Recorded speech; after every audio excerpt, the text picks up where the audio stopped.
What's happening, YouTube? My name is Immortal Coil, and today we are doing Savage Strike. Now, before we get started, I want to say that this is not a show for tiny children. So if anybody is under the age of 18, tune out now. We'll give you a few seconds to wait. Good. Joining me today, my brother in arms, Josiah from Fanstrike. Now, yes, sir.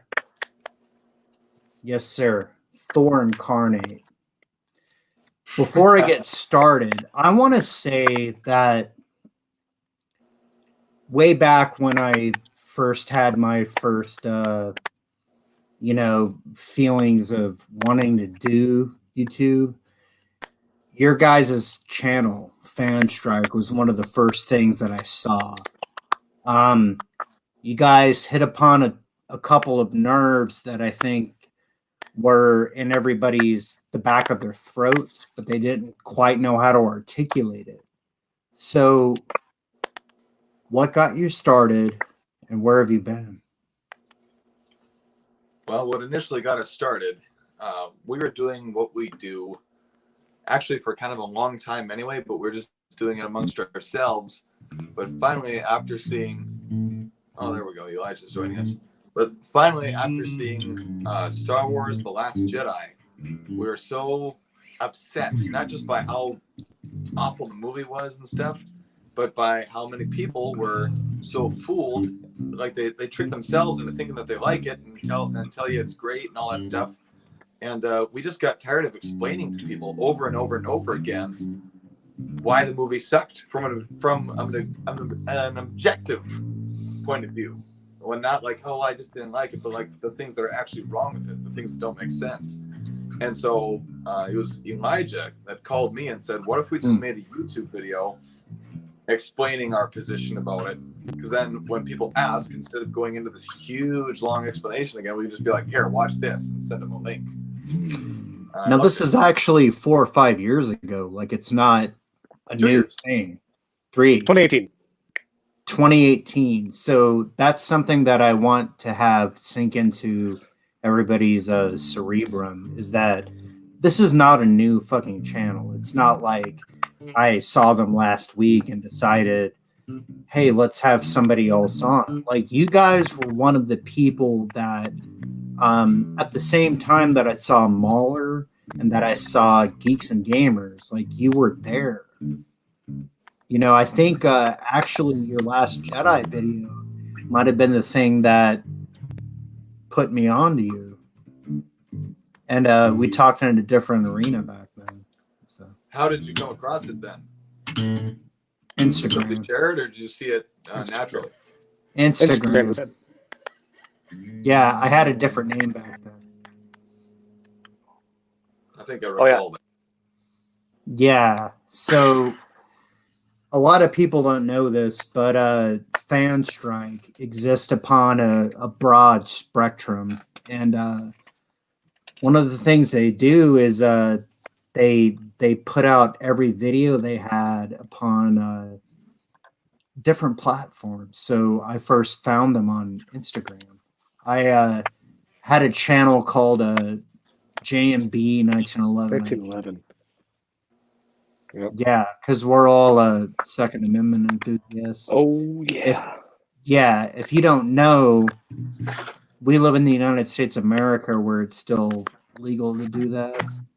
A lot. Yeah. So, I don't know what Josiah is doing. He's reaching in his sack. Oh, that does not look good. Oh, Oh, should I get mine? Yeah. It's a 1911. That's the point. That's a Kimber. Kimber 1911. Mine's not a That's Kimber. What initially drew me to your channel because I am an enthusiast of this particular firearm, the Yes, sir. 45 caliber 1911. Now, Yes, sir. And now we lost Elijah. But No, yes, I'm gonna get my He's going gun. to grab his own. Not a Kimber or a 1911, but the gun nonetheless. But anyway, moreover, the point is, Fanstrike introduces an objective perspective to an intellectual way to look at things and determine whether or not they are good. We got sick of people telling us that some movie or some car or whatever thing was amazing because it was anticipated and they wanted it to be amazing. But let's face it, when something's a letdown, call it out as a letdown. Yeah. If it's a letdown, not just by mere expectations, but by quality dropping. I mean, I've seen it with cars too. It's like I had a 1996 Cadillac Eldorado. And then after that, I bought a 2006 Cadillac DTS, 10 years newer. It wasn't nearly as nice. It wasn't as nearly nice of design, throughout the interior and all that jazz. It was not even as comfortable. The new one wasn't. So, well, I thought that was funny. Your channel was one of the first ones that I've heard that, I don't want to say panned Venom, but that didn't give it like glowing reviews, because everybody loves Venom, and his most glorious outing, Venom is a well-utilized character, but despite what happened with Hardy, you guys were just kind of like, I wish it was R-rated. Yeah, and the movie was just underwhelming. It wasn't like, it didn't have any moments. It's like, okay, it was a little funny. The action was a little good.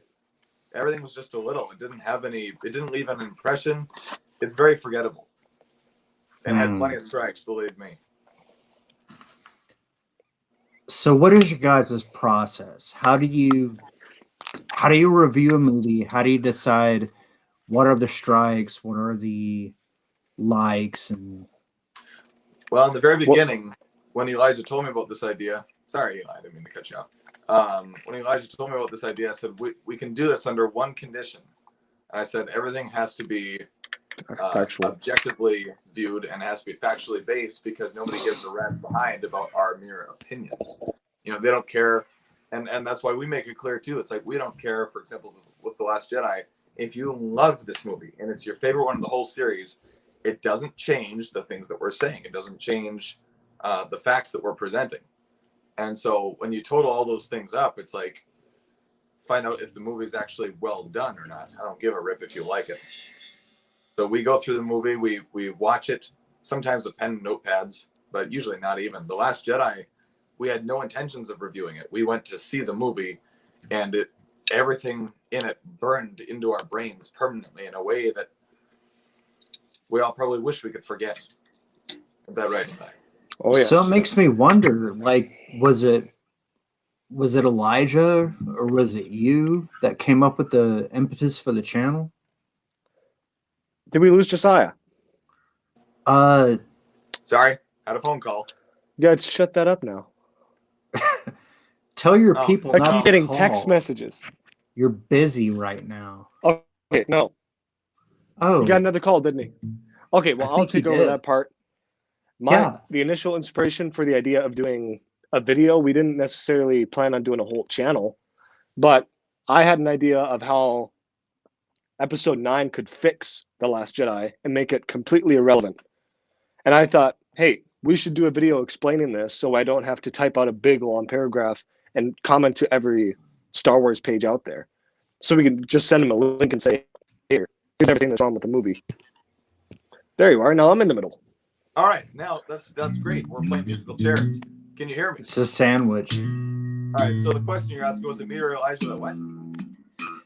Well, so he was I covered it elaborating already. on that. Yeah. So he had the I wanted basic to idea, explain. and then Yeah, I had the basic idea of how The Last Jedi could be fixed in Episode 9. And then we thought, let's just cover the whole movie for everything that's wrong with it. And we couldn't. The first initial take we did was 3 hours long, nonstop. And I was not going to sit down and edit that. So we did, we thought it has to be top 10. And that's where that was born. Well, so I assume that you guys grew up with classic Star Wars, and then VHS, dude. Yeah, and then did you see the prequels in the movie theaters, or was it? He did. I did not, because I'm I younger. did. Me being the older brother to these guys. Excuse me. It's actually funny. And you're because like 30? 28. 28. So I'm 10 years older than Elijah. So it's Okay. actually funny. The years ago, Isaiah, the brother between us, thought I was just trying to be a party pooper and stuff when I wasn't letting him watch Star Wars at a super young age. Because it was there on the video shelf, and I'm like, no, you're not ready for this yet. And mom and my parents and other siblings are like, what are you doing? Why don't you let him watch it? And it's like, he'll thank me someday. So actually, I made a point, being that much older, I cherish the fact that I remember my first time seeing 4, 5, and 6. I remember the very first time. I remember that shocking moment when Vader says, "I am your father." I remember the way it made me feel. It gave me chills just now, just thinking about that moment, and how I reacted to it at the time. And I wanted my little brothers to have that too. So I didn't want them to grow up seeing Star Wars when they were 2.5, 3 years old. So they grew up on the originals when the right time came, and then of course made sure that they saw the prequels too. And I think the Revenge of the Sith, Elijah, you saw that one in theaters, didn't you? No, I did not. I wonder if Isaiah did or not. Nope. I remember because we both wanted to go. Well, yeah, you were only 3 at the time, and I remember. Yeah, that's right. 4. No, I was 4. You're 4, but I remember. Yeah, I wanted you to see it in the correct order, and actually be intelligently, capable of processing everything, knowing which one came when. You're just a dumb little 4-year-old, so. That's true. So, classic trilogy. There are 2 moments, like Josiah described his "I am your father," but you remember when Obi-Wan sat back and he was like, "Yes, I was a Jedi Knight, the same as your father. Fought in the Clone Wars, and blah, blah, blah, blah, blah." So, Elijah, how did that hit you? Which specific moment? I got to turn on Do Not Disturb here because I'm getting flooded with notifications from my family. Well, stop watching so much porn. I know they're trying to get me to stop. That's what the family thread is about. It's a intervention. That's well, no. So what I wanted to say was I'm not getting the notifications. Obi-Wan shows Luke the lightsaber. He's like, Yeah, this was your father's fucking shit. And I used to fight in the Clone Wars too. So how did that moment strike you? What did you think? Did you have any feelings about your father? Was it something just magical, or was it just cartoons? I think it was inspiring to me, probably. I think as far as that particular moment goes, by the time you came around, Attack of the Clones and all that stuff was already out, so it kind of I didn't see it yet though. No, but it's still linked up in your mind, I'm sure, as far as the title. Clone Wars, yeah. Whereas wow, so they thought about this. It occurred to me that it's all laid out perfectly. And Josiah's gone again. That's perfect. There you are. Yep, we lost his audio. That's just cool. Yeah, he's blowing kisses to the camera. This is great. This is great. This is great. Yeah. Going exactly how we planned it, right? Oh yeah. This is how all live shows go. Well, so I want to ask you, it's been a while, a long while since we've heard something out of Fanstrike more substantial than just, like a 30-second, 1-minute video. What's been going on? Well, I have to tell a little story if you don't mind. Goes back to the end of 2018. Yeah. And me and Isaiah just moved to Nashville. Fanstrike was not no more, just was not busy. Yeah. And does that have something to do with what you're doing right now? Currently, not right now because of COVID-19. But we moved there not expecting to get any work. We were only going to live there for 5 months. And it was, if nothing happened, we come home, go back to normal lives. 2nd month in, we picked up on a band that wanted us as bass player and drummer. And us two brothers started playing with two brothers who were singers. Okay. And so that was just a blessing right off the bat because I was the pessimist who didn't want to go. And Isaiah was just full force. Let's go to Nashville. Something good will happen out of it. And I thought, no way. There's thousands of musicians better than we are. There's no way we're going to get work out of this. And sure enough, second month in, it did, which is a miracle. And we've been playing on Broadway Nashville strip for a year now, making a living, which is crazy. Well, so Who's right Devin now, Bland? I want to say put the hog away and put your pants on, because this guy, I like to fuck with him. He's a good guy. All right, so now that we've addressed that, so you went out of your way and you found some brothers who sang, you said, but who's playing guitar for you?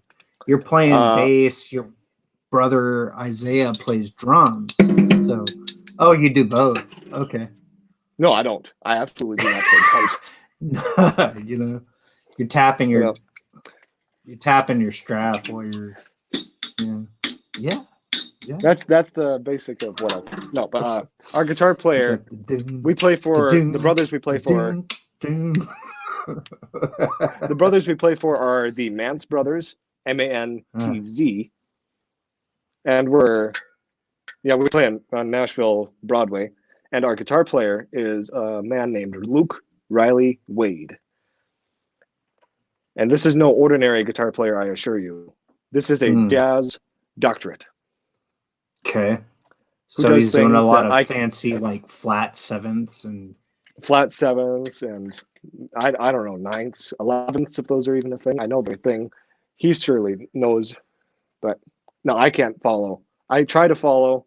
It might sound interesting, but I'm not quite sure what he does. It's beyond my knowledge.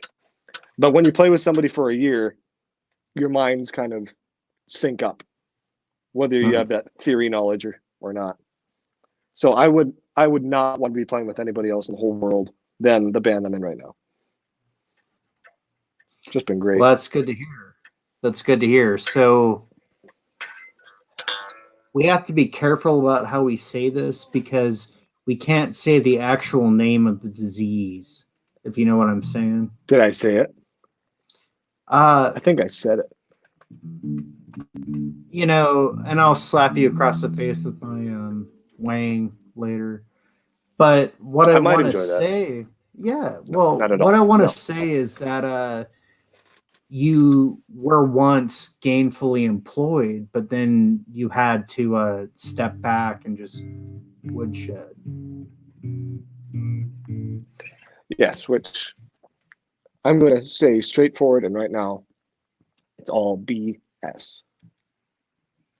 There are worse things in the world, absolutely, that haven't shut down America. Okay. So we haven't talked about this, so I don't know your stance on this, but I think it's absolutely unnecessary. Well, I think Josiah's trying to come back in. Yes. Let me. What's happening with my pickup? Let me iPad him back in. So sorry. So we were just talking about my bass is okay. Now we can't say the name of the disease because of the algorithm. Okay. If somebody says that, then we instantly get killed, and we can't. So what I'm trying to say, Elijah, Josiah, is there an element? Are we doing this? Why are you taking your belt off? Is there an element of engineering behind what's going on now? I believe it's intentional. I believe this has been released on the population, if you will. And I also don't believe in the severity that they're claiming. I don't believe in the numbers that they're claiming. I know Hi, Alex.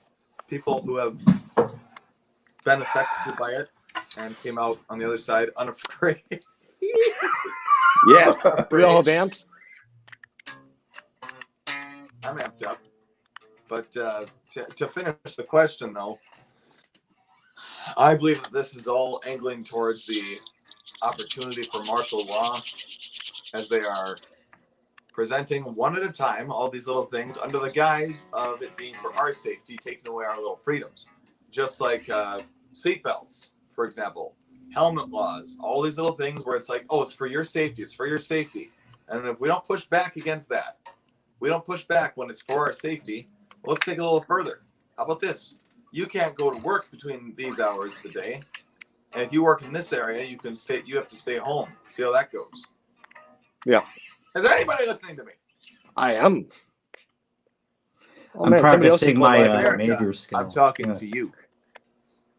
to me. Yeah, I thought it was a bass jerk off, like a circle jerk. So, so okay, real fast for the Dorks. This is a Fender Jazz bass. It's a Geddy Lee, you know. Signature. So Elijah, what are you playing? And Josiah, what are you playing? Who goes first? You're in the middle. You go You're in the first. center. Yeah. Okay. This is a Yamaha BB NE2.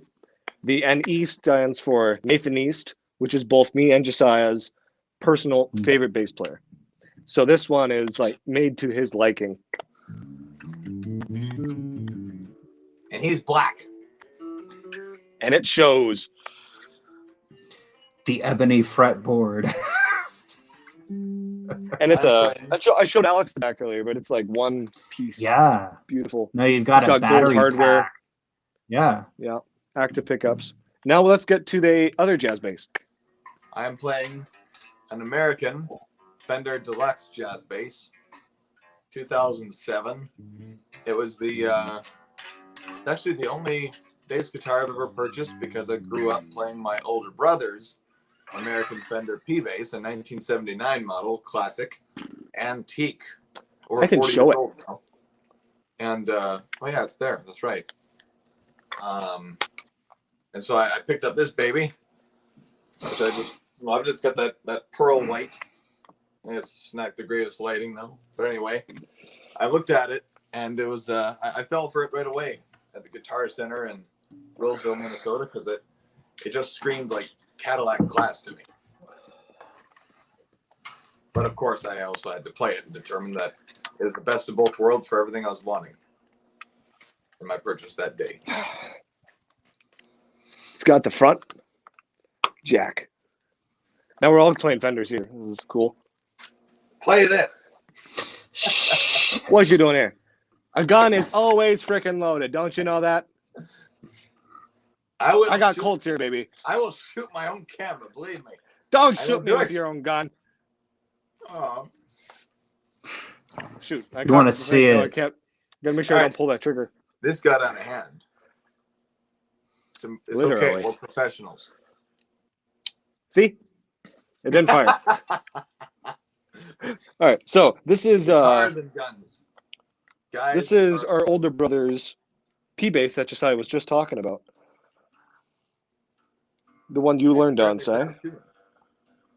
Yeah, I'm So hooked that up has here, so. thick neck and no action. Is that what you're saying? Yeah, pretty much. Well, Manley and Freddie Cooper set this up in Florida for Josiah, and Oh no shit. Okay. always have a black man work on your bass. I'll say that. He doesn't Oh, mean might be in a like little some kind of slavery sense. Like pay them.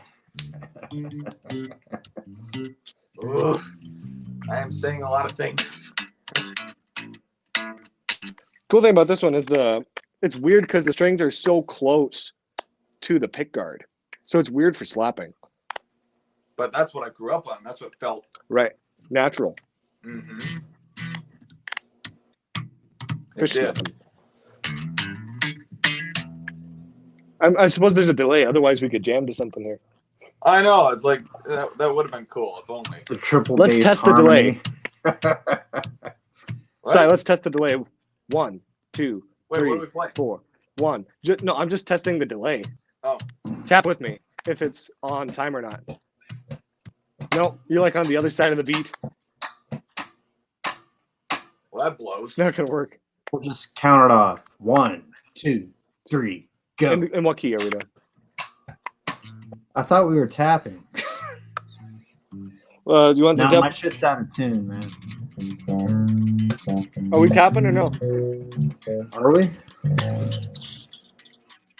Wait a minute. Can't even like. You know what? I'm not handling this camera thing very well. I'm not even in tune. So, do you guys tune by harmonics? Do you guys tune by the fret open? You know. Oh, just basically have tuning, to a pedal tuner or a clip-on tuner, just whatever is standard tuning. Yeah. If I don't have that, then I'll just find somebody who does and tune by ear, doing the, opening up like that. Why is this thing in my way? Get off my screen. But anyway, overall, the point is, regarding this illness going around, no, it's not creating a breed of mutants yet. But if it did, That'd be pretty cool. it would at least be a more likable time in history. Meanwhile, for those who are out of work, like Elijah, it's an extremely devastating time. I'm still working, fortunately. Alex? Well, so I do rough and construction plumbing, which means I install water lines into your house or apartment building. I've been deemed Essential? non-essential. Ooh. Non-essential. Ouch. So That's stupid. yeah, my state governor, who I don't agree with politically, said no, stay home. So, Try to like complete Josiah's base here. Are you? What's that? Now follow me. Oh, come on. We got to go this way. So, line up the neck. No, we got to line up the octave here. The octave point you got to line up. Alex, you got to finish this. All right, so, I'm not left. No. One second here. It's because our cameras are flipped. Fenders. Oh, baby, this is screenshot worthy. Oh, no, to your left there. Oh, wait, sorry, no, I need to move this way so we can complete a little bit more of something. Yeah. So get this leveled out. Get your horn out of the way, Si. See, line up your octave with mine.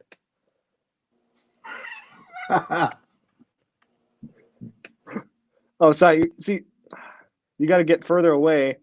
Now get further away. This is really hard. Okay, I think that's a screenshot, so we're good. Oh, gosh. Send it to Fender.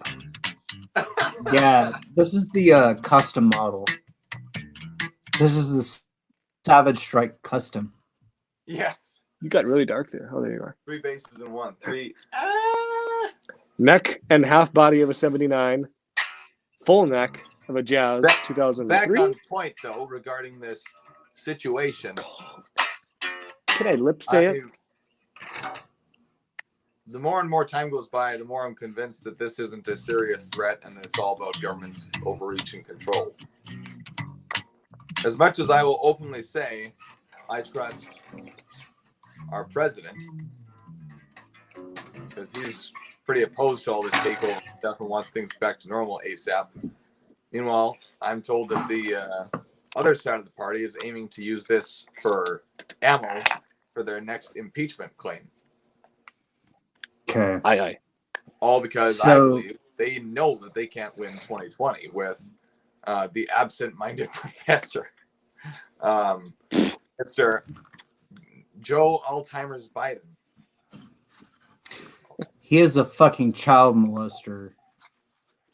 He's creepy, and he's obviously not there. He's freaking loopy. He's a puppet. Let's see. Yeah. What is it? It's a Super Thursday. I learned a lot about roaches, and I learned about kids jumping on my lap, and I love kids jumping on my lap. That's a Biden quote, in case you missed it. Yeah. So I want to ask you guys. We discussed this a little bit. Okay. Now I'm not saying this to intimidate anybody or to. Mine's bigger. My rounds are the biggest, I guarantee it. But what I want to say is that there have been some states whose constitutional rights have been suspended in the wake of Voldemort. Which state? So, well, for sure, Washington for a little bit. We had to be pressured by the NRA before it was legal again, which is a fucking travesty. You shouldn't have to say the word legal in the face of the Second Amendment. So, what are your stances on the Second Amendment, and have you heard of any other unconstitutional infringements? Well, first up, as far as the infringements, I haven't heard anything regarding like during this crisis, but I'm just anticipating it being a matter of time as they're already overreaching and trying to take away so many other rights. Yeah. Amongst this whole thing. Furthermore, our stance on it is linked up, and I would probably best describe it as this way: the Second Amendment isn't only a great part of what made America in the first place, what made us able to defend the country free of England's rule and everything, but it is definitely the one thing that keeps us separate from every other nation in the world. It's what makes us stand apart indefinitely, because I honestly think if not for the Second Amendment, if that were removed, and if they were to successfully remove our firearms from us, if they disarm the populace, I don't think they would hold elections anymore. The people in power could just stay in power, because why do they give a crap about our vote? Yeah. You know, Why would they guns have are to cheap. have elections? Yeah, the Second Amendment is to keep our government in check, unlike what a lot of people think. Oh, it's for home defense and hunting. That's a load of crap. The Second Amendment is absolutely to keep our government in check. And if you also think about it, every war since the Revolutionary War, America has been the most intimidating country to even consider invading. I mean, Hitler didn't even try, never even made a inkling of a move to try. And Japan did you hear the quote about what the Japanese minister in charge of warfare in World War II said about America? I think I did, but go ahead and remind me. He said that there would be a rifle behind every blade of grass, quote unquote. Yes. Yeah. So, And so it makes us untouchable. Yeah. Over 350, or somewhere around 350 million Americans. And I know not everybody's got firearms because, guns are bad and, they kill people, blah, blah, blah. A lot of BS. But for every American who does love their guns, if you want to waive your Second Amendment right, that's fine. Hide behind the wolves. Yeah. Bring us ammo and food. Yeah. We'll tax you. Yeah. But in the event of such a thing, nobody would want to even try to conquer America. Not just, I've heard people say, yeah, but today's, weapons technology, military is this and that. And, they would just, wipe us out. But it's like a country is only worth taking if you can take their people alive. Otherwise, what good is all this land and infrastructure if nothing's running it anymore? Without the American people, our cities wouldn't have power. Nothing would work anymore. So when you conquer land, you need to conquer the people. Otherwise, it's just going to be wasteland. Well, I don't think as a people we can be conquered. We have too much ideology. We have too much history. We have too much self-reliance. Mhm. Yeah. Yeah, we don't need really anybody else in the world. The United States doesn't need other foreign. I mean, we're independent for energy. We're independent for food production. There's a lot of places in the world where food doesn't grow the way it does here. You know, we have so much agricultural land. I mean, Elijah and I are from the northern Midwest, where they produce enough stuff, you know, in our state alone, probably for our entire country in terms of farming stuff. So the United States is a seriously powerful nation for trade and resource, and could stand absolutely independent without anybody else. Well, I don't want to ask about this, especially to you, Elijah. We haven't heard from you in a minute. What did you learn about self-reliance growing up? Like, what does that mean to you as a young person? Because, shit, what are you, like, 18? And you're not the typical 18-year-old, so... Absolutely not. Hmm. Where's my sword? Answer the question, boy. Oh, there's a question. Self-reliance. Self-reliance. We were raised to be very independent on our own, have our own thoughts, have our own freedom of what we want to do, but we had certain guidelines of what was right and wrong. Very black and white is what we were raised on. Do what's right no matter what the cost. But for to put into further detail, the way that I would word things is, in terms of self-reliant, we were inspired, I should say, in our upbringing by our parents to be leaders, not followers. To kind of just be brave enough to venture out and find your own way. Don't just grab onto the coattails of some big movement, some other group, just because just to feel included or something. To quote our grandfather, if 80% is going this way, you better be going that way. So, how do you feel, Elijah, facing your fellow 18, 17, 19-year-old peers? He doesn't face them. They see him from behind. He's ahead of them. I don't identify with those group unless they're caught up with me. Yeah. Not to sound arrogant at all, but I did graduate high school when I was 16 because all of us siblings under our house were homeschooled. We started so we were working. Yeah, we were all working before we even graduated school. Like, because we were homeschooled, we had time to be working and have a job. Well, like we could take days, weeks off from school to go do a job, gutter jobs out in other states. Then we'd come back, catch up on school, and have time to graduate. Then we could work full time. It's interesting that the word work was brought up in your household at all, because so many people's experience has been take it easy. Right. Mm-hmm. Yeah. Yep. In fact, I remember with some early jobs in my high school years when I was about 17, other guys in construction work and stuff would see me working and they say, "Hey, man, show back. Slow it down. You're paid by the hour."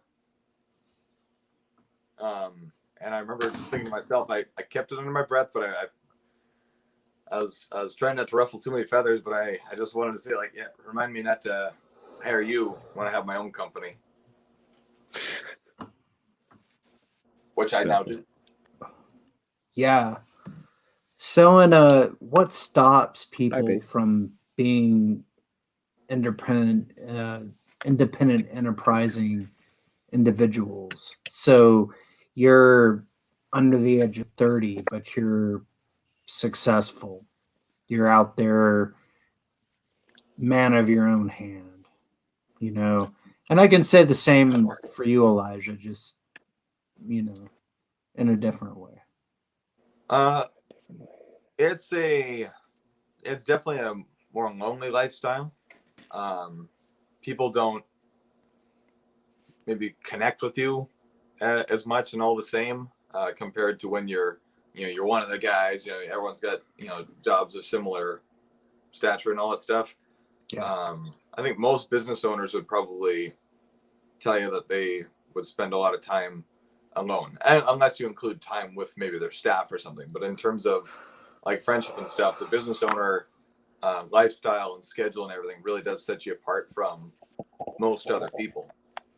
But there again goes the whole independence thing. It's like you don't need a group of friends to, identify with. You don't need those things to make you feel special and stuff. If you're a more independent thinker, you're more independent in your pursuit of things, even athletics. For me as a kid, I didn't pursue. I tried a couple of years of like team sports and stuff, and I figured kind of the same mindset as with work, where it's like I don't like the whole team thing. I don't like that a bunch of people can ruin it for me, and I don't like that I can ruin it for a bunch of people. I wanted to be more independent, and so I got into competitive powerlifting, where I trained on my time. I chose which competitions I was going to enter and wasn't going to enter. I just got used to doing things independently, doing things my way. And I suppose that does create a bit of a habit and probably makes me a little tough to deal with, and maybe is why I'm still single. But Wow. Well, let me ask you. The title of my channel is Savage Spirituality, and I'm a I've savage. thought about this. Yeah, savage armpit smell. What I Everybody is savage armpits. what I want to say is, from both of you. Okay, I want to start with Elijah. I want to finish up with Josiah. I want to ask, how have you thought about what you have done over the years? How has that shaped what you did after that? And what are you going to do tomorrow? Go. I feel like I've done quite a bit over the years. A lot of my time was spent with Josiah painting rain gutter in Minnesota, even South Dakota. And I'll say that we didn't always get along. Sometimes not even at all, to the point Did where you it is guys ever not funny. physically? It's okay to talk about this. Like, This we've all isn't done therapy. This is supposed to be fun. it. Okay. As Okay. far as tomorrow, yeah, that anything that ever happened on the job site or out of town on work, we completely threw behind us. Look, tomorrow, we're stronger brothers because of it. yes, I but would also say. to his question though, like what has life experience prepared you for? Personally, I feel like I have faced a lot of hardship as a business owner and as a storm chasing business owner, and I faced a lot of hardship of many different sorts. And even though sometimes it sucks when it's like, man, it's like, I swear, is anybody's life this consistently full of crap? Like, just talk about it like just a storm of bad luck, one thing after another, whether it be, this fell apart today, blown a tire for whatever reason, and just like things like that constantly happening to me. But I feel like the last few years, with very rare exceptions, like at night, like tonight, of course, I still haven't showered after work today. I got off of Neither work, have I. jumped right into this, but I I'd can say all smell that, you, buddy. yeah, I smell.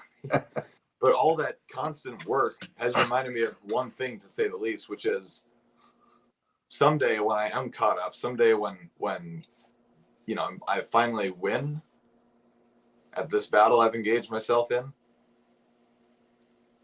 I don't know if I could even hardly find somebody who's been through more. I know people have, but I'm just saying, like, after being through so much, I can't imagine having not done it because of how mentally and spiritually strong I am in the end. I mean, if I can work for years consistently like that through all the bad luck and everything, if that luck ever turns with whether it be destiny or the law of averages or what have you, man, I'm prepared for anything that can come my way, and I know that now. And I'm grateful to know through these experiences, not only what it's created in me, but it's fulfilled. It's filled in the gaps of doubt that I might have had about myself. Like, well, what would I do in this situation, that situation? You see other people having a hard time, whether it be, near death experiences, whatever. And you go, I wonder how I'd handle that. Man, I handle it like a freaking champ. And I know that about myself now. I know myself very deeply and very thoroughly, much better than I did when I was Elijah's age. When I kind of thought I knew myself, I had suspicions of how I'd be in A, B, and C situations. And I would say much more so than a lot of other people my age and older that I know, it is a blessing to be able to say, you know yourself. You can trust yourself then.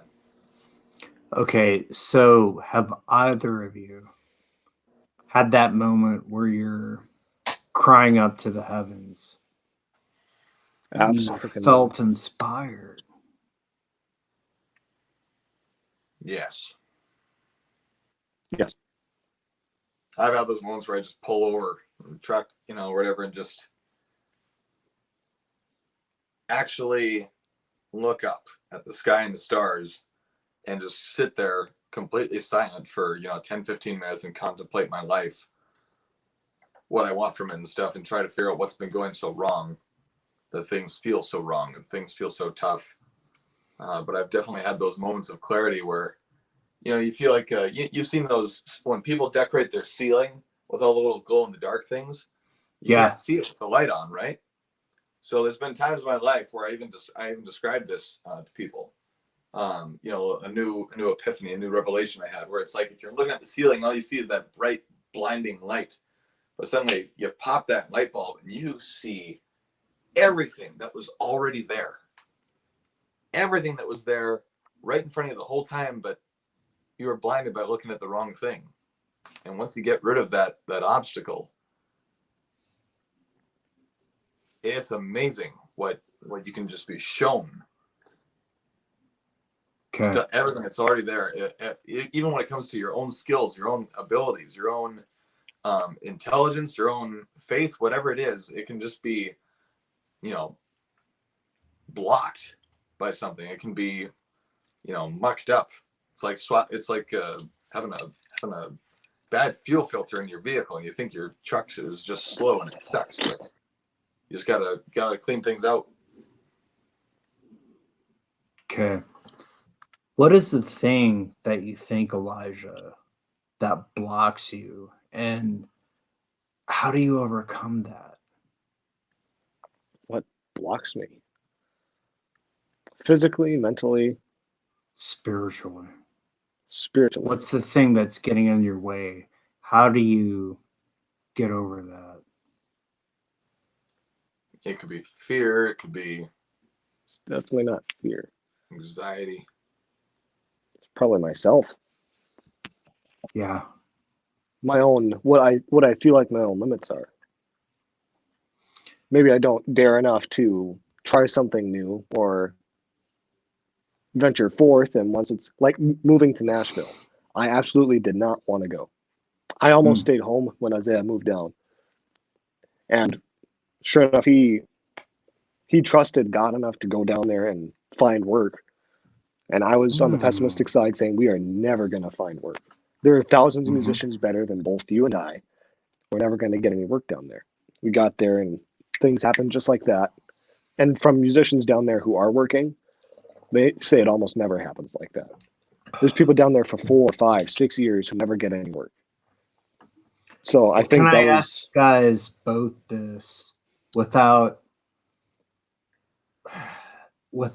going down to basic definitions of religion or spirituality? What does God mean to both of you? everything. Yeah. And I don't want to hear about Bibles. Just like talk to me about your personal relationship. You know what I mean? I found my life was on a much better track when my mindset was always with God guiding me along in terms of like a steering wheel. Whereas eventually I got, really busy in my mind running my business and doing all of these different sorts of things, I got distracted from that mindset and started to use God more like a spare tire. Like when things really went bad, I'm like, oh man, like I need to, I need this. yeah. I've had it all. It's always there, but now I feel like I need it, which is Okay. a tough place to be. So I know So, that's not, but it's not like a big daddy on a cloud. It's like something more visceral, something more like connected. yeah, like help me explain this. Like He what do you- lives in you. Exactly. yeah. So And you can't accept him. He has to come to you. right, but in a more basic sense, like he's saying, it's like it's you can listen to your gut, you can listen to your own mind, you listen to Eli. Yes, unfortunately that happens too. Yeah. Listen to a lot of things, but ultimately you can tap into and find that spiritual connection where you just and honestly what I was saying earlier about the light bulb thing, that's where I get it from. There's things where it's like I know that intellectually it's not the breakthrough I had. I know it's not something. It's like being blind and trying to see. And when for me, I feel like God takes the blindfold off, and it's like, oh well, there's everything. And I've when I have those moments of clarity about whether hard situations in my life, in business, in personal relationships, romantic relationships, whatever. When I get that moment of clarity, I know it's not me because it doesn't even happen on purpose. It's just all of a sudden everything clicks and I can see everything and everything makes sense. I know exactly what to do. And I know for me personally, I know that that's God because it's like, I don't just have this ingenious clarity, or maybe it's not ingenious. Maybe it's just complete muddled stupidity before. Either way, the snowplow pushing all that crap out of the way is God. Well, and I find this to be a rare skill. Okay. The ability to let go of people who disagree with you. Okay. And I don't care what faith you call yourself. I don't even care if you call yourself a faith. As long as you feel your own connection, Mm-hmm. then you can go on and thrive. But so many people want to come and tell you their truths. How do you deal with that? How do you preserve your own truth and respect their own truth? Do you know what I'm saying? Yeah, somebody Proselytize. comes to me and Yeah. tells Go me ahead. that I think they know that God is a woman and that she rules with her emotions and her genitals. If I can add to that, if you're calling it your truth, it's automatically not the truth. There's only the truth. There's only a right and a wrong. You can't have it both ways. So to touch on the whole black and white thing earlier, it's like of course there's things that whether it be just spiritual intuition or biblical things, when people try and stump me sometimes, I'm like, okay, well, what about this, what about that, what about that, and they'll try and position this gray area for things sometimes, and I tell them there is only black and white. If something seems gray, it's because it's not because it is gray, it's because you're colorblind to it. It's only gray if you don't comprehend it. And so it's those gray areas. It's the gray areas that drive me to try to seek that connection with God again. Because, like I said about the whole light bulb thing, being able to see everything, that's when everything's gray. When you don't get it and things are like, can't really find an answer. You can't really determine what is the right thing to do. Something seems gray. You need that blindfold taken off. You need the light bulb popped. So the only truth is the truth. When somebody's like, oh, well, that's your truth and this is my truth, it's like, no, that's your belief and my belief. There is only one truth. In terms of how to deal with the people like that, I try and introduce everything to them in a stone cold logical fashion. Hmm. You know, for Whether what you I like see it or wrong not. with their approach, same thing that we apply to Fanstrike. Exactly. You know, fact and logic as much as possible. Well, that's cool. They You contradict guys, themselves. do you guys prefer to call yourselves something, or are you just Elijah? Are you just Josiah? I'm amazing. Gifted. I'm a Viking. Cool. Well, Are you that's talking the about same spiritually thing. or? Yeah. So I prefer to call myself spiritual and not religious. But Well, if you're Episcopalian, if you're Catholic, if you're We would I would each just call say we're ourselves Christian. Christian. And a Yeah. lot of people these days are mucking that up and making it out to be, you know, something different. And what's most interesting about it, and I don't care what a person believes, I just get, you know, like, be correct at least in your terminology, because people will tell me, oh, I'm spiritual because I don't want to be like these Christian people and those Christian people that I know. My father, you know, is a really terrible Christian and all this and that. And I this is where the logic comes in. It all waves back to one thing. Wait, what is Christianity based off of? Is followers or who they're following? So if, you know, it's like when somebody says like, oh, well, if someone were to say, I don't want to be, you know, called a musician, you know, because there's those people that really suck, you know, and everything that I grew up hearing. It's like, okay, music doesn't suck. Somebody sucks at playing music. You wouldn't not call yourself a musician because there's people out there that suck. There's also people out there that rock.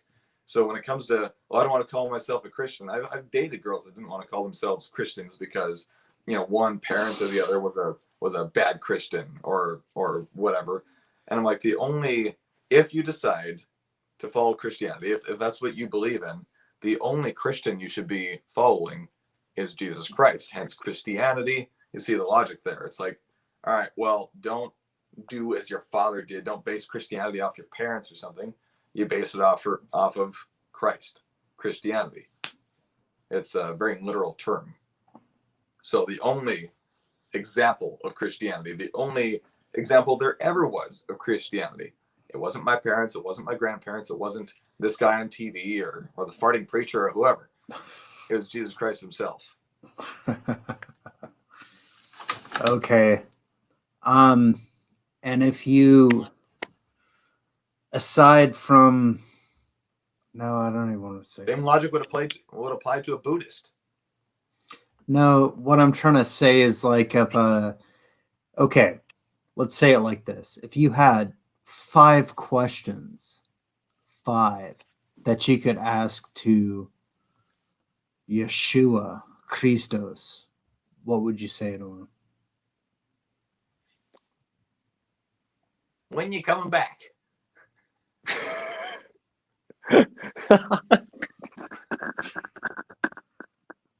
When you come back. Okay. Because the thing about Christianity is he is coming back soon. Well, so Well, soon 1,000 years in heaven is a. what would you say to 1,000 years? like the biggest question? What would you say? It's you funny think that that you you asked are? that because I don't have a whole lot of questions for him because of the core of my belief. But the question most asked, I suppose, is what am I supposed to do? How do I serve my ultimate purpose? How do I glorify the name of my Lord? That is a great question. Honestly, like, what am I supposed to do? Like, Yeah. I've trusted you. I've done this. I've done that. What do you think? Okay, so I'm not saying like ask Jesus, but what I'm saying is like according to your beliefs, do you think that you're living up to his expectation? Never. Absolutely not. You can't. Nope. But that is the whole point and purpose of what I was saying earlier about the logical fallacy of when people will say this or that about Christianity. It's like what you got to realize is in terms of, and like I said, this isn't a lecture or it's not a No. I'm not even trying to appeal no, to no, anybody. no. Neither am I. Neither am Yeah, I. I'm not trying to appeal to anybody, but I'm just saying the logical basis of it is, it's like, if you understand what Christianity is, because I've heard people say like, oh, but it's people, just try to be so perfect or try to make you think they're perfect. It's like, once again, you're basing it off of people and not off of Christ himself. The whole point is you are not perfect, and you will never be perfect, and you can try and you can be obedient as you think you are, but there's not one day that you will go and live up to the standard that was Jesus Christ. You can never be Jesus Christ, and that is why you need Jesus Christ to get, to forgive you of your sins, which he's already paid for in blood. So you can never live up to it. That's why you need him. If you could live up to it, you wouldn't need him, and he went and died on the cross for absolutely nothing, if you believe in that sort of thing. So whether or not somebody believes in it or just thinks of it as a movie or a video game, that is the logic of it. If you can be perfect, then you don't need Jesus Christ, and you're in the wrong religion. You go to Judaism. I've been crucified. I've been crucified through Christ, and I no longer live, but Christ lives in me. Exactly. You need Christ. If That's you die right. before you die, and when you die, you won't die. So let's say, what does living like Christ look like in the modern world? And I'm not saying like biblical or like churches or what would Christ do as far as rebuilding the world, as far as like treating his neighbors, and as far as what you already said it, love thy neighbor as thyself. Why is that so hard to do? Because they're dicks. Because you love yourself way too much. Okay, then Josiah, how do you treat your dick? Can you understand me? So like okay, if you had your mortal enemy and like he was some kind of like absolute jerk and he was like completely opposed to your way of life, how do you make peace with somebody so affected?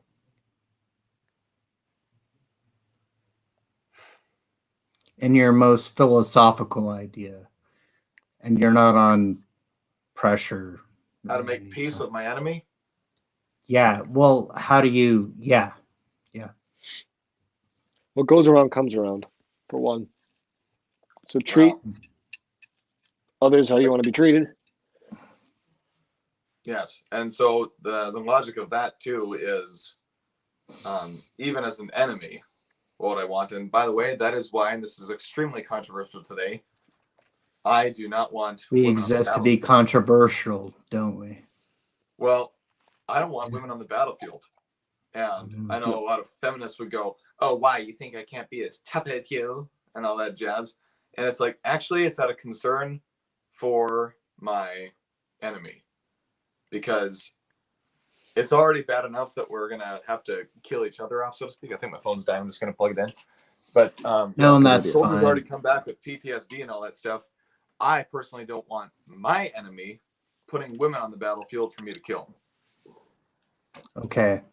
Elijah, how would you personally respond to somebody who was trying to kill you? Would you show him mercy, or would you have to deal with him a different way? That entirely depends on the situation, I think. Oh, but if somebody trying to, if it is a very life or death situation, I'm going to die in a matter of seconds. I'm going to react. Human nature. Reflexes will kick in, and I will defend myself. And I will win in the court of law because it was in self-defense. Okay, to be more specific to his question, though, Eli, a good example is what I was dealing with a particular person and problem of mine, who shall not be named here. Let's call him Voldemort. He's more like in that situation, this person did everything that they could possibly do to me, Alex. No shit. Steal from me, run my name through the mud, do everything possible to take advantage of me and stuff. And steal your identity. Yes, many things like that. And when I caught him, I first put the fear of God in him. Okay. You don't have to admit anything online. Do you realize that? Oh, you don't have to admit anything. Right, but what I'm saying though is I did as I would want. I confronted him, the issue, and everything that I knew about, because he betrayed trust. He was a friend who became my absolute worst enemy behind my back. And upon confronting him in this matter, I did show mercy, but only after he thought that I was actually going to do the very worst thing. So I put that fear in him first. I waited to see that sign of remorse. Okay. And an excellent example of what you did was Fellowship of the Ring. When Bilbo thought Gandalf was going to steal the ring, Gandalf scared the heck out of Bilbo. And then he treated him with love. Yeah. I'm here to help. Now, let me ask you this. Did you feel any Christ-like feelings?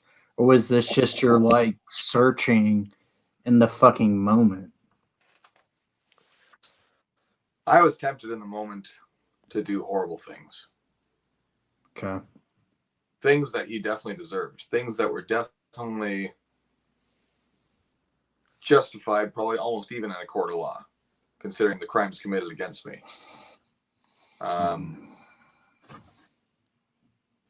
But yes, I think overrulingly so. It's what Eli had described earlier about it's not of my mind and all that stuff, but it's who's living in me. That connection that I seek to. That connection that I seek to. Shelley's a good dude. But so guide me. Keep talking, man. Come on. Well, I want to comment on what Shelley said. You know what they say, let your conscience be your guide. Said a cricket. I had to ask God to show me what to do in that situation, because there was times I thought for certain the next time I see him, I'm going to KILL him. Yeah. For all the 3-year-olds out there, you know how to spell that. I'll be right back. You keep talking. I think, Alec, if you haven't seen The Shining, Red Rum is murder spelled backwards because the kid was looking at it in the mirror. Red Rum. Ugh, creepy. Not even that good. What movie did a parody of that? I think Alex was going to the bathroom or something. Well, hi, welcome to Fanstrike. I'm Josiah. I'm Elijah. And this is an unusual episode. And I don't even know who else is watching other than the dude that commented a little bit ago. And I do have to agree with him. A little shout out. We're all bad Christians. Well, Shellback of Notre Dame. You can't be a good Christian. There's a basic truth to that, I think. Yes. Christianity is acknowledging that. Mm-hmm. It's acknowledging. There's a great song by an old group called DC Talk. They were big in the early 90s in the Christian music world. And they have a song called In the Light. Oh, yeah. And the chorus of the song is what comes to mind right now. What's going on inside of me? I despise my own behavior. This only serves to confirm my suspicion that I'm still a man in need of a savior. I want to be in the light as you are in the light. Yes, exactly. So, Alex, I have to take a shower, Alex. This is so bad. It's right now. Can't you wait till midnight? Usually it doesn't bother me this much. Like, it's like, oh, I'm gonna be around people, maybe I should shower, but it's just me here, and it's freaking awful. It's bad, and I don't know why. Usually my pits don't stink that much, and I know this isn't what people like to hear about, but it's really bad right now, And usually, even without deodorant, like just having a clean diet and stuff like that, my sweat literally doesn't stink. I think I know what it is. It's the overcast. It's because it wasn't hot enough out today for me to actually sweat out all the toxins. I just got a little bit of a sweat going from work. Like, and now it's stuck inside you. Yeah, not one bead of sweat running down my body. When I'm sweating like a bunch, then it gets everything out. Hey, Alex, we're talking about sweat. Let me ask you this: as a man from Seattle who's always getting rain, or from a certain state, that gets a lot of rain. Wow. Are we not supposed to name cities here? Isn't that where you grew up? Like a long time ago? Like completely around? I've lived here. Like you're not there anymore? Getting worse. I've lived here. I grew up separate states, but what's on your mind? Can you still see me? Oh, I was just wondering. No, you're hiding your ass. How do you feel about sweating? What's your take on sweat? You know, we're talking about sweat. Sweating? It tastes slightly salty. Not that I'm familiar with that from the man point perspective. Oh, okay. Yeah, you know, and here's the thing: is like, as a man, you rely on girlfriends to do certain things from you, but what I've learned is that the internet does pretty much whatever you want. Never getting there, huh? But yeah, I'm wearing green socks, by the way. Yeah, I see. Well, the reason I'm wondering about the whole sweat thing is a lot of people, the lazy people, like I was saying earlier, that like, oh, don't work so hard, you pay by the hour, like to avoid sweating. And some people avoid sweating because, oh, well, then I'll stink or I'll ruin my clothes or this and that. But the reason I bring it up is because of what I was just noting while you were gone, which is that if I only sweat a tiny bit, well, my pits stink. Dude, I barely ever wear deodorant because living and working, and I outed you all out myself. I live and work in South Florida, and I sweat all day, every day. I don't use deodorant. My sweat doesn't stink because it's detoxing my entire body. It's actually a very healthy thing to help avoid getting a virus or anything. Okay. Sweat a lot. I know that's not the most fascinating conversation. Well, no. So you have that naturally detoxifying sweat. Yeah, we all do. If you just go sweat it out. So it's I used to eat right. Not eat your sweat, eat right. Or whatever. Every single year, like clockwork, after Christmas, January, I'd get sick, for a couple of weeks. Until I was consistent one winter, entire winter, of sitting. Okay. Sitting in the It's sun. awfully specific. Yeah, he is specifying one winter. This is the winter of 2017. Yeah, going into 18. How'd you know? Yeah. It was the most significant winter, Elijah. Good times. To the winter Josiah. we all saw The Last Jedi. Yeah. Oh, God. That was shit. Okay. Okay. I saw what you did this year. Okay. I can't. It all ties around. The point is, all for the sake of I didn't get sick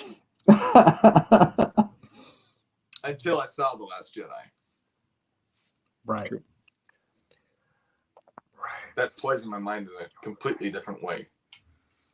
So, above all, the point is, we're a couple of very opinionated heterosexual males. Yes, What? Clearly. Yeah. I have had heterosexual sex recently in the vernacular of Sean Connery. Sean Connery. Yes. Don't ask me to shit in the shower again. I used citrus to recently fresh up the bathroom. Yeah. Look what you did. I can't believe what you did. Okay. Well, this has been a very enlightening conversational room. I know. We have Josiah, the Viking, naked dude. We have Elijah, the Winter Jolger, and we have Immortal Coil, the savage spiritual of them all. yeah, he's the fake Wolverine. So spreading across the country from the southeast to the Where's your midwest to the northwest. Where's your hammer? where's your hammer? I got my shirt on. He's got his claws. What do you where's think your the phone's sitting on? hammer? Oh, nuts. Well, you got to show it. Where's your hammer? Everyone wants to come have a look at my hammer, do they? Now, Elijah, where's your makeup? I don't do that anymore. It's too dangerous. So no, I'm just good old Bucky. Okay. What do you mean you don't do it anymore? Does the trans community get bothered? There we go. Let's just say they weren't too vocal after I was through with them. So anyway. Now, from all of us to all of you, we're going to say good night, and we will talk to you tomorrow. I need a bake. Oh, I don't need a bake. Are we signing out here? Yeah. Fanstrike signing off. Savage spirituality. Make sure to subscribe. And all we of don't care anymore those because we don't do this.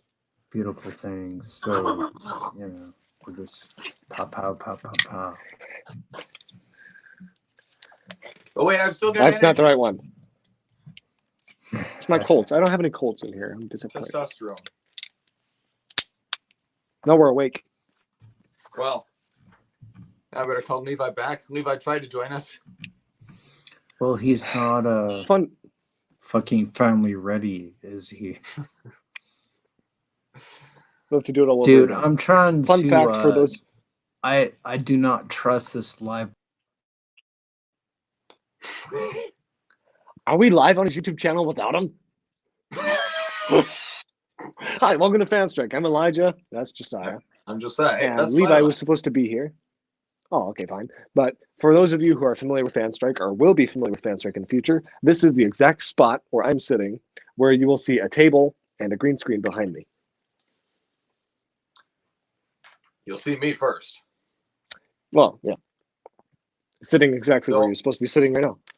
My indicator is not knocked out. It says we're in the show and everyone can see and hear you, but the host is unfortunately gone. So shoot, he's back. Show back. He's still there. Were we live on your channel without you?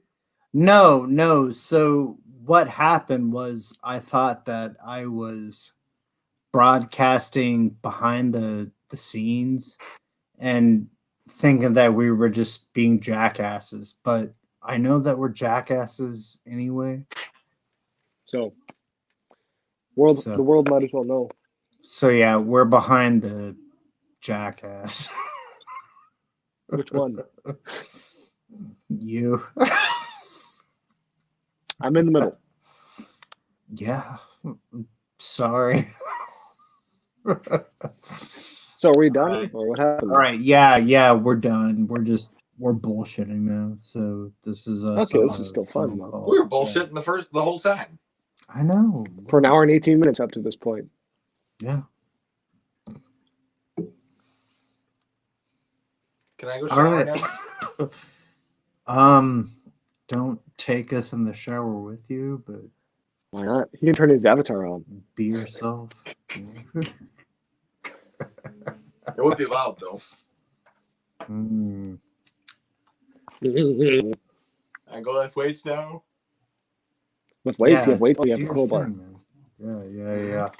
Elijah, I thought you were more quiet than I would have liked. How so? Well, I wanted you to speak up more, but I I'm not in charge of your fucking megaphone, so It's a pretty big megaphone. It's right in my ear. Yeah. Josiah has a samurai sword. Katana. A katana. Samurai swords have that parentheses look to them. They have a pregnancy. Samurai use 2 hands. Hey. Yeah. Please do not impregnate. I wish that a was still female. live. Yeah. Please don't what?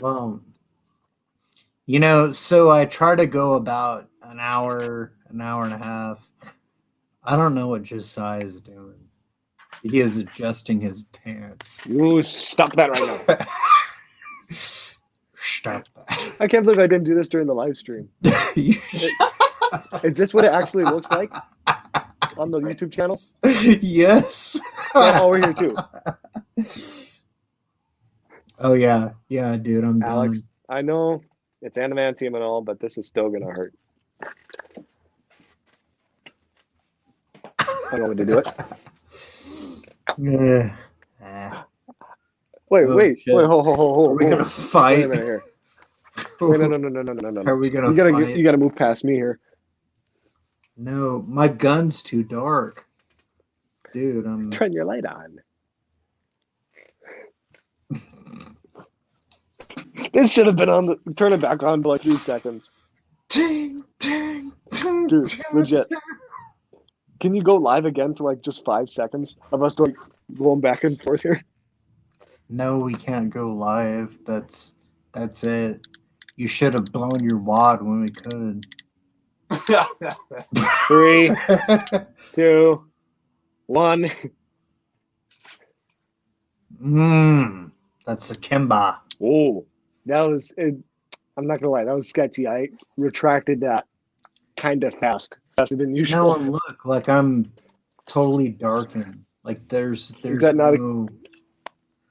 I got what, no. what brand is that? Night sights. What kind of gun is that? Like what brand? Okay, so this DJ&B. So it's a Springfield, and it was modified by Wilson Combat. So it started off as the fucking World War II thing, but it got turned into the battle quarter fucking epic thing. So yeah. All right. Josiah's topless. I'm not. He is White beater. playing Are we doing this? with his nipples. No, and Are we all doing this? no. Why not? Nobody's watching and- anymore, Alex. No, they're not. Are we? That's- Is this like a 3-way? No, dude. This is a horse cock. What is this? It's smaller than my real one. This is a no, sir. Yeah.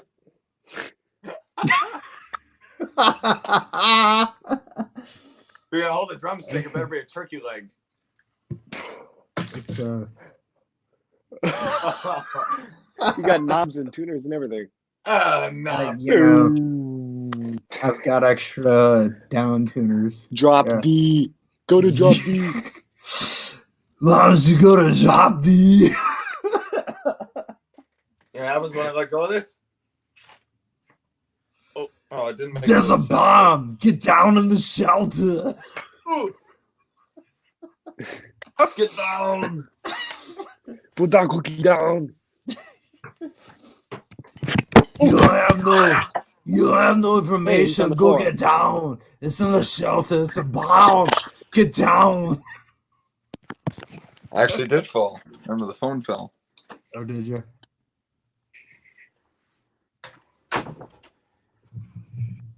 No.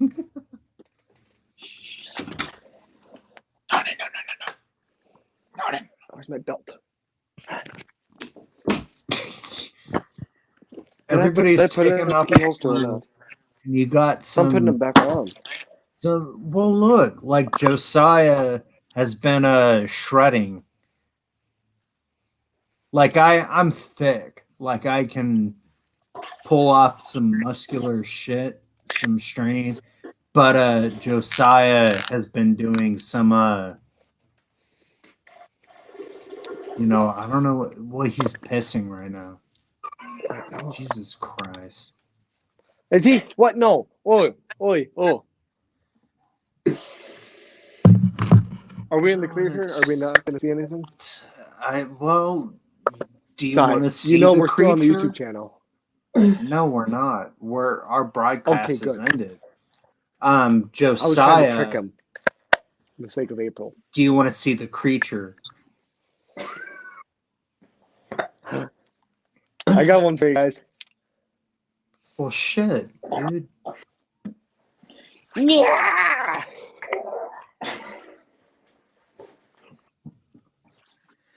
I like your sister. Grizzly my pants.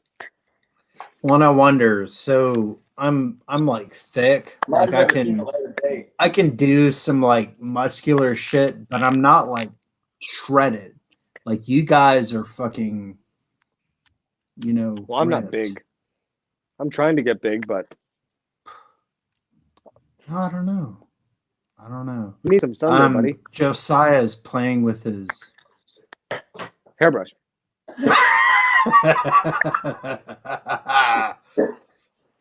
No, and you want to know why? Okay, Elijah, Josiah, as dumb as that looks. So we were across the street from. We were across the street from the fucking Tacoma Dome, and Josiah had just slightly less amount of baggage as a woman would have. And his best friend at breakfast was a woman. That was you. No. What? No, that was the lady who dropped into the third pit of water on TV. American Ninja. Yeah, at breakfast though. I'm trying to remember who was at breakfast. Is that your phone? Dude. I gotta go. Love you guys. Later. Oh, I just took my shirt off too. It still says live. I don't know. I know, that's what's bothering me. I know. Can you imagine if my dick was actually this white? I know. I said you need to get some sun. All right. Let's call Levi back. Oh, yeah. Should we FaceTime Levi? Yeah. Hi, welcome to my own broadcast. I wonder if I can screen record this. Let's try it. 3, 2, 1. Welcome to the Elijah and I just really don't know. I just don't know if I can anymore. It's become one of those things that you're not sure about. And you almost think you're positive about, but you're just not quite sure if you really know. But you do. Because it's there. It's real. It's the first time it's felt real. And you confront it, you talk about it, and then you're almost even more sure, and then at the same time, not quite as sure as you thought you once were, but almost more sure. And then I have to wonder to myself, was there really a late fee on that DVD? Or did I just get hustled? You tell me, Cal.